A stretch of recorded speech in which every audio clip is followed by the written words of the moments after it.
قانون العقوبات يتعامل مع الأفعال بوصفها جنح، ولكل جنحة عقوبة وتصل أقصاها إلى 3 سنوات.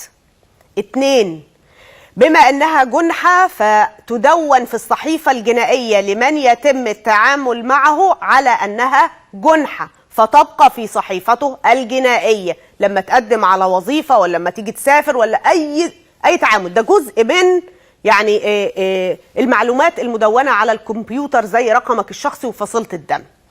3، في حالة قانون العقوبات أنت هنا تتعامل خارج منظومة قانون التظاهر. قانون التظاهر لكل اللي بيرددوا عبارات غير مفهومة لمجرد أنهم بينقلوها عن بعض من عناوين في صحف أو سمعوها في برنامج، يكون بالاختار، والاختار نأخذ عليه الرد. قانون التظاهر أقصى عقوبة فيه هي عقوبة مادية ولا يدون في صحيفتك الجنائية. يبقى أيهما أفضل ليك؟ إن أنت تتعاقب بقانون العقوبات شديد أو مغلظ العقوبة واللي بيبقى جزء من تاريخك القانوني لأنه بيتحط في صحيفتك الجنائية، ولا قانون التظاهر لأنك بتمارس عمل عام ولا تمارس فعل يجرم عليه القانون بتوصيفه على أنه جنحة؟ يبقى في فرق كبير من مصلحة النشطاء والقائمين بالعمل العام على التعامل تحت مظلة قانون التظاهر. امتى نتعامل تحت مظلة قانون التظاهر؟ لما نعمل اختار، لان لو لم نعمل هذا الاختار فاحنا بنحط نفسنا تحت طائلة قانون العقوبات.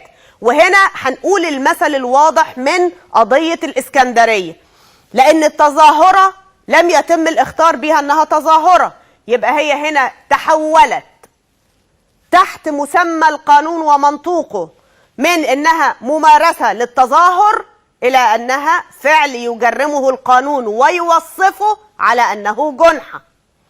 الفتيات عندهم 4 تهم، كل تهمة لو خدوا اغلظ عقوبة فيها 3 في 4 ب12.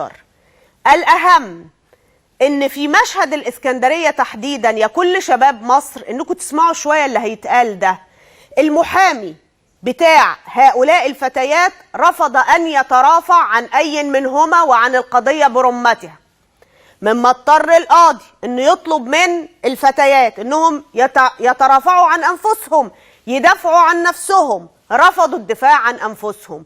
الموقفين دول يقولوا لكم إيه بشكل مباشر؟ يقولوا جملة شديدة الأهمية، إن التنظيم الدولي كان بحاجة لإخراج صورة من هذا النوع فيها فتيات البعض منهم تحت السن بيرتدوا الزي الأبيض، مش عايزين حد يدافع عنهم، عايزين ياخدوا التهم بتاعتهم على ان تحت قانون العقوبات فيتم تجريبهم ويتم تصدير الصورة للداخل للمجموعات الثورية علشان تستغلها في النقاش مع مجموعتها التي لا تقرأ المتون وتكتفي بالبوستات على الفيسبوك، والمجموعة التانية لتوفير صورة للخارج.